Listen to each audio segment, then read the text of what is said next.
नमस्कार. गोष्ट माणसांची मध्ये आपलं सगळ्यांचं स्वागत आहे. मित्रांनो, आपण वेगवेगळ्या गोष्टी बघत आहोत आणि या वेगवेगळ्या गोष्टी बघत असताना आज आपण पोचलो आहोत एका नवीन अंकामध्ये. आजची गोष्ट आहे स्वराज्याचे तिसरे डोळे म्हणून काम करणारे, छत्रपती शिवाजी महाराजांचा तिसरा डोळा म्हणून असणारे बहिर्जी नाईक यांच्याबाबतची. होय, बहिर्जी नाईक हे नाव तुम्ही ऐकलं असेल, कदाचित काही लोकांना थोडंफार माहिती असेल, काही लोकांना थोडं जास्त माहिती असेल, पण बहिर्जी नाईक यांचा इतिहास खूप रंजक आहे, खूप महत्वाचा आहे. असं म्हटलं जातं की गुप्तहेरांचा इतिहास लिहिला जात नाही आणि गुप्तहेरांचा इतिहास आपल्याला तो कमीच पाहायला मिळतो, पण गुप्तहेरांना आपल्याला इतिहासात मात्र विसरून चालणार नाही. स्वराज्याच्या स्थापनेमध्ये आणि स्वराज्य वाढवण्यामध्ये महत्वाची भूमिका जशी अनेक मावळ्यांची होती आणि महाराजांनी ते साध्य केलं, याच्यामध्ये एक पार्श्वभूमी म्हणून किंवा एक प्रकारे अंधारात राहून काम करण्याची भूमिका बहिर्जी नाईक यांची होती.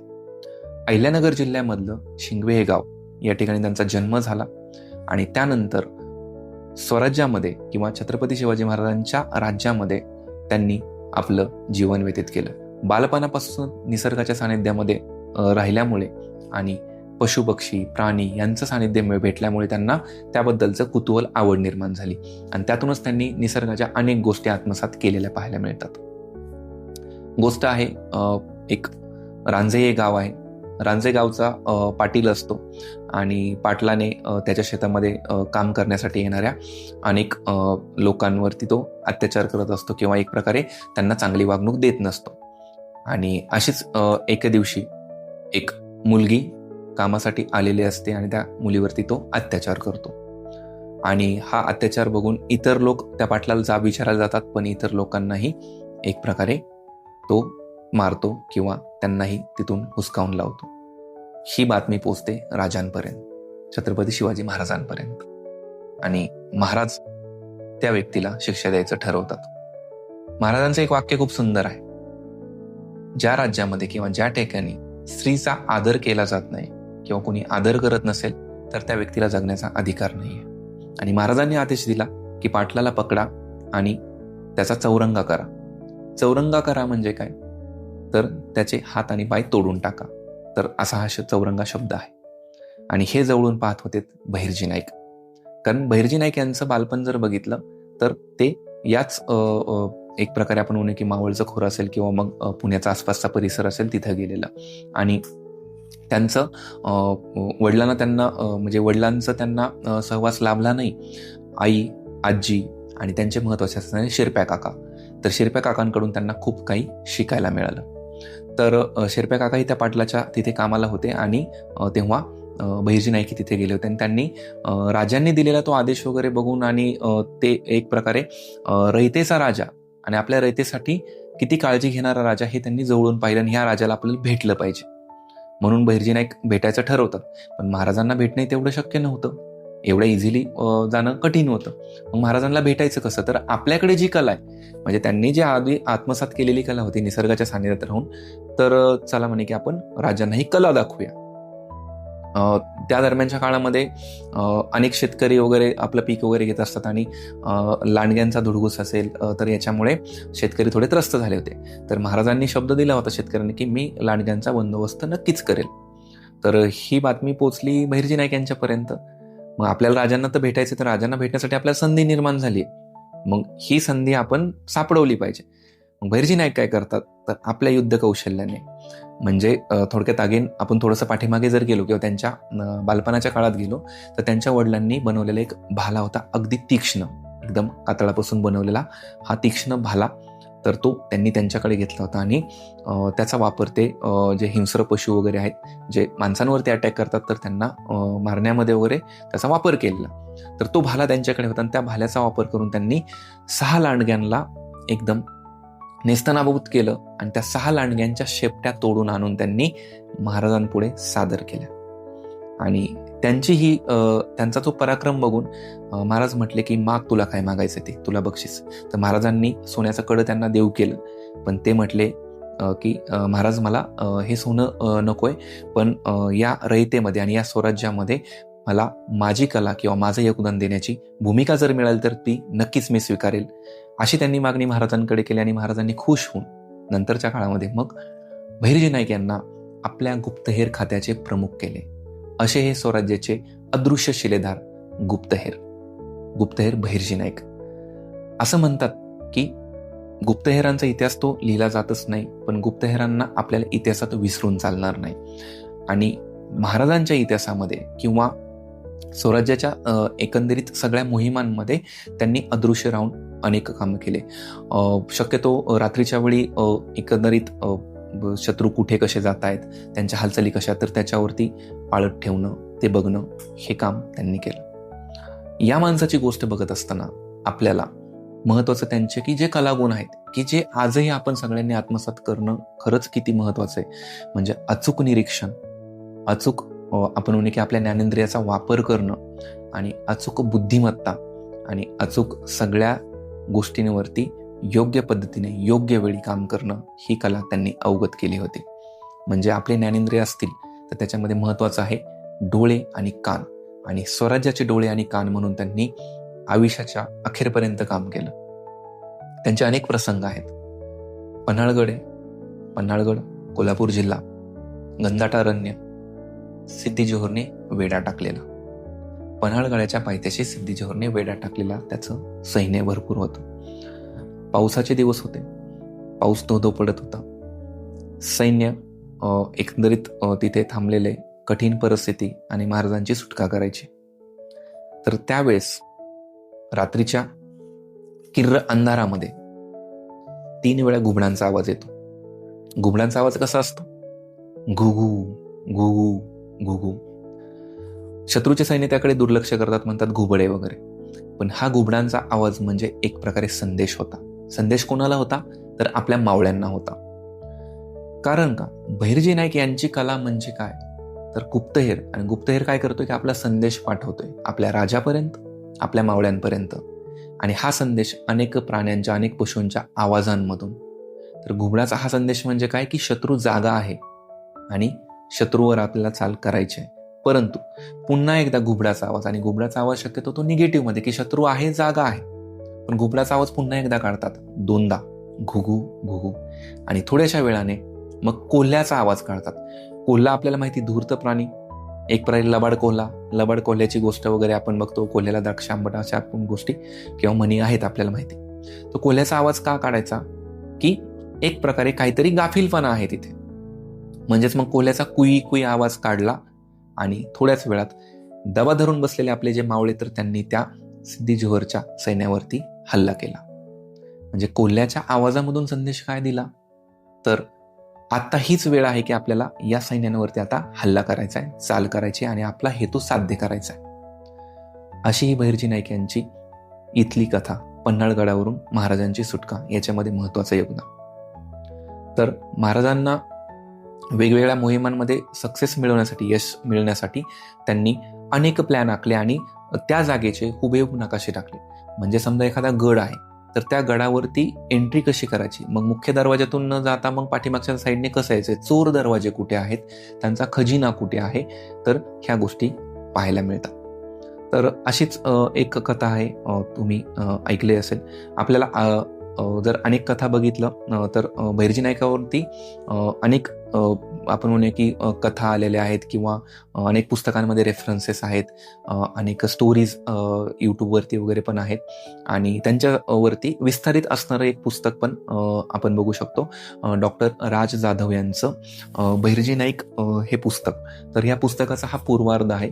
यामध्ये खूप डिटेल, व्यवस्थित माहिती त्यांच्याबद्दल दिलेली आपल्याला पाहायला मिळते. आता बघा, बहिर्जी नाईक यांच्याबाबतचा एक प्रसंग असा आहे की शिवाजी महाराजांना सुरत वरती चाल करून जायचं असते, पण सुरत वरती जाणं सोपं नाही, म्हणजे सुरतेला जाणं सोपं नाहीये. तर मग त्यासाठी बहिर्जी नाईक यांना पाठवलं, आणि बहिर्जी नाईक एका भिकाऱ्याच्या वेशामध्ये गेले, डोळ्यावरती पट्टी वगैरे बांधून, आंधळं वगैरे होऊन, आणि अंगावरती कपडे वगैरे फाटलेले. आणि ते त्या सैन्यामध्ये एवढे एकदम म्हणजे मिक्स झाले की ते वाटलंच नाही सैन्यामध्ये म्हणण्यापेक्षा की त्या ठिकाणामध्ये. आणि असं वाटलंच नाही की हा बाहेरचा कोणी व्यक्ती असेल, किंवा मग शत्रू सैन्यातून आला असेल वगैरे.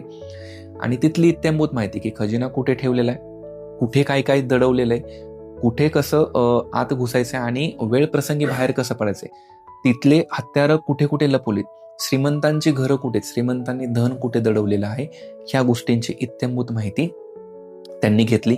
आणि नंतर महाराजांकडे येऊन सुरतचा हुबेहूब नकाशा त्यांनी तयार केला की आपल्याला इथून जाता येईल, इथून येईल. म्हणून तर आपण सुरतेची लूट किंवा सुरतेची स्वारी याच्यामध्ये महाराजांचं यश बघतो, हे आपल्याला माहिती पाहिजे. त्याचबरोबर आपण जर बघितलं तर आपल्याला अजून एक कथा त्यांच्याबाबत सांगता येईल की तोरणागड असेल, तोरणागड आणि तोरणागडाचा एक प्रकारे खजिना लुटण्याची, म्हणजे तोरणा गडावरचा किल्लेदार असणारा तैमूर खान, तर तैमूर खान याची बेगम आजारी पडते, त्याची बेगम आजारी पडते. आणि बहिर्जी नाईक यांचं एक अजून कौशल्य म्हणजे, पुन्हा एकदा आपण पाठीमागच्या गोष्टींमध्ये जाऊ, त्यांच्या बालपणाकडे जाऊया किंवा त्यांच्या एक सुरुवातीच्या तरुण वयाच्या कालामध्ये जाऊया.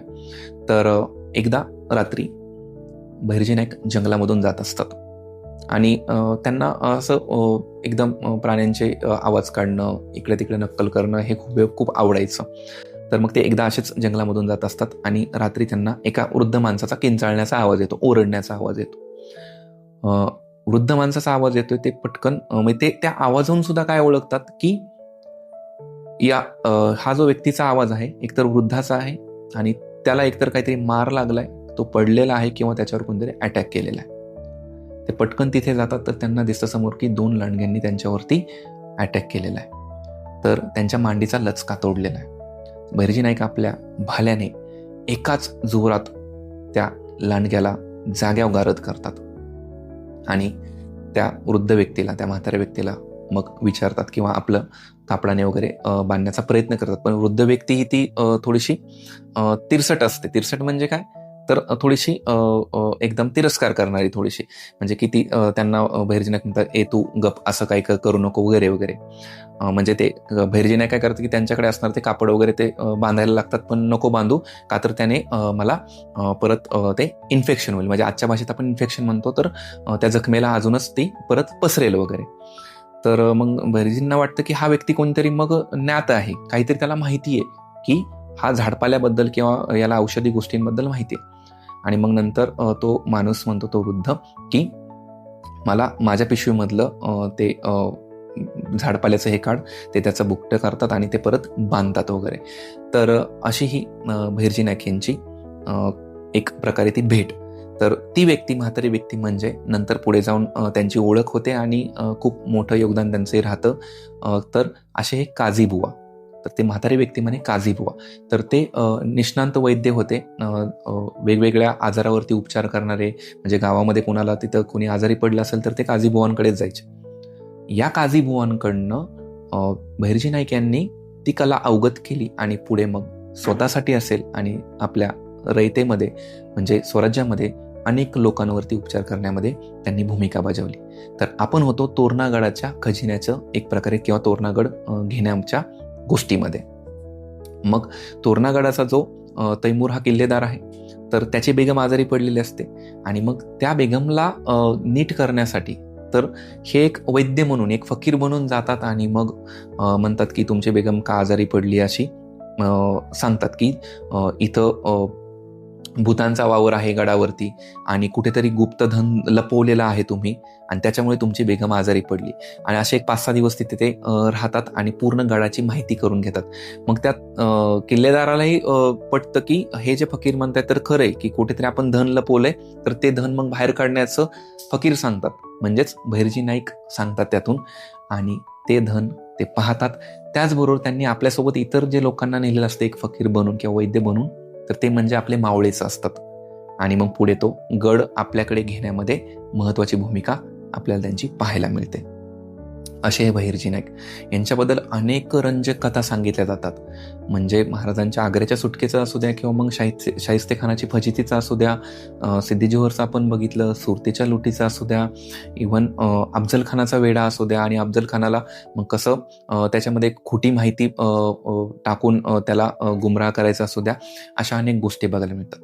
बहिर्जी नाईक म्हणजे चालतं बोलतं आपण म्हणूया की एक महत्वाचं एक मोठं विद्यापीठच होतं. विद्यापीठ म्हणजे काय, आपण आपल्या आजच्या भाषेमध्ये की अनेक ज्ञानाचा भांडार, म्हणजे कित्येकही पशुपक्ष्यांच्या नकला, म्हणजे उदाहरण सांगायचं झालं तर मोराचा आवाज काढणं, तर मोराचा आवाज मग तो काढून त्याच्यामधून संदेश देणं की आपल्याला काहीतरी पोचवायचे, किंवा वेगवेगळ्या माणसांच्या रूपात जाणं आणि त्याच्यामधून इशाऱ्यांची भाषा करणं. म्हणजे आपण ज्या लोककला म्हणतो आपल्या महाराष्ट्राच्या, त्याच्यामध्ये मग वासुदेव असेल, गवळी असतील, किंवा त्याच्यामध्ये जो गोंधळी असतील, गोसावी असतील, एक प्रकारे ब्राह्मण बनून असेल, किंवा मग वेगवेगळ्या व्यक्तिरेखा म्हणजे शेतकरी असेल, कोळी बनून असेल, तर अशा अनेक रूपांमधून त्यांनी आपलं एक प्रकारे जीवन व्यतीत केलं. पण ते काम केलं स्वराज्यासाठी. म्हणूनच म्हणतात ना, योग्य माहिती योग्य वेळी आणि योग्य व्यक्तीपर्यंत पोहोचवणं गरजेचं होतं. ते म्हणजे छत्रपती शिवाजी महाराजांपर्यंत. आणि त्याचे शिलेदार होते महत्वाचे अदृश्य शिलेदार, आपण म्हणूया की बहिर्जी नाईक. बहिर्जी नाईक यांच्या बाबतीत जर म्हटलं तर आपण पशुपक्षी वगैरे यांच्या आवाजांचा हा भाग बघितला, पण त्यांचं महत्वाचं योगदान होतं की एक प्रकारे काही जी रणनीती आहे, किंवा महाराज जाण्याआधी मोहीम सुरुवात करण्याआधी तिथे जाऊन तिथला एक प्रकारे आपण म्हणतो की पूर्व आराखडा घेणं, एक तयारी करणं, एक प्रकारे तिथली पार्श्वभूमी करणं आणि त्याचं हुबेहूब चित्रण करणं, जेणेकरून की शत्रूंनाही त्याचा मागमूस लागणार नाही. म्हणजे शत्रूंमध्ये असं मिसळून जायचं की त्यांना कळणार नाही. आणि जर शत्रू मध्ये आपण आहोत आणि आपला भाग जो आहे किंवा आपली जी माहिती आहे ती आपल्याच लोकांपर्यंत पोहोचवायची, पण मग आपल्याला बोलता येत नाही, तर त्याच्यासाठी इशाऱ्यांची भाषा म्हणजे करपल्ली. करपल्ली भाषा तुम्ही ऐकलं असेल, बहुतेक गोंधळी समाज ते सादर करतात. पण करपल्ली म्हणजे आपला हात आहे आणि हातांची भाषा, हातांचे इशारे. हातांचे इशारे ज्या प्रकारे असतील तर ते इशारे करून आपला मेसेज पोहोचवणं, ही कला एवढी अवगत केली होती. म्हणजे एक प्रकारे स्पायडर आपण जो म्हणतो, स्पायडर म्हणजे काय, कोळ्याचं जाळं. कोळ्याचं जाळं आपण एक प्रतिकात्मक जरी शब्द घेतला, तुम्ही बघत असाल की कोळी कसा जाळं विणतो, तर असं स्पायडरचं, असं कोळ्याचं जाळं बहिर्जी नाईक यांनी पूर्ण भारतभर, म्हणजे अगदी साऊथ इंडिया, जिंजी किल्ला असेल, विजापूर असेल, आदिलशाही असेल, पुणे, सुरत, आग्रा या ठिकाणी आपलं कोळ्याचं जाळं विणलं. आणि या कोळ्याच्या जाळ्यामध्ये विणून, म्हणजे कोळ्याचं जाळं म्हणजे काय, शब्दशः नाही, आपल्या गुप्तहेरांचं जाळं विणलं आणि अचूक माहिती महाराजांपर्यंत पोहोचवली. अनेक रंजक कथा त्यांच्याबाबत सांगता येतील. म्हणजे आपण याच्यामध्ये रांझे गावाच्या कथापासून, जे लांडग्यांच्या गोष्टीपासून बघितलं, ते आग्र्याची सुटका किंवा सुरतेच्या बाबतीतलं. बहिर्जी नाईक यांचा जर आपण एक प्रकारे शेवटाकडे म्हणलं, किंवा त्यांचा एक प्रकारे मृत्यू वगैरे कसा झाला हा जर बघितलं, तर असं म्हणतात की सांगली जिल्ह्यामध्ये, म्हणजे जखमी अवस्थेत सांगली जिल्ह्यामध्ये खानापूर तालुका, तिथलं बानूरगड किंवा भूपाळगड, तर या ठिकाणी त्यांचा मृत्यू झाला, की त्यांची समाधीही तिथे आहे. तर असे स्वराज्याचे अदृश्य शिलेदार आणि एक प्रकारे स्वराज्याचं तिसरं नेत्र, तिसरं नयन, तिसरा डोळा, किंवा छत्रपती शिवाजी महाराजांचा तिसरा डोळा म्हणून बहिर्जी नाईक यांचं महत्वाचं योगदान आहे. ते इतिहासांच्या पानावरती जरी कमी असलं तरी पण इतिहासाच्या साक्षीमध्ये आणि इतिहास उभारण्यामध्ये महत्वाचं योगदान आहे. असे हे बहिर्जी नाईक यांना शतश नमन आहे. आणि त्यांचा हा रंजक इतिहास आपल्या सर्वांनाच माहिती पाहिजे. असा गुप्तहेरांचा इतिहास आपण आजच्या गोष्ट माणसांची मधून बघितला. तर तो तुम्हाला कसा वाटला हे तुम्ही जरूर कळवा. तुमच्या प्रतिक्रिया कमेंट बॉक्समध्ये सांगा. तुम्हाला हा जर व्हिडिओ आवडला असेल तर तुमच्या ओळखीच्या व्यक्तींमध्ये हा नक्की शेअर करा. आणि पुढच्या काळामध्ये तुम्हाला नक्की काय पाहायला आवडेल हे तुम्ही जरूर कळवा. तूर्तास आपण इथं थांबूया. धन्यवाद.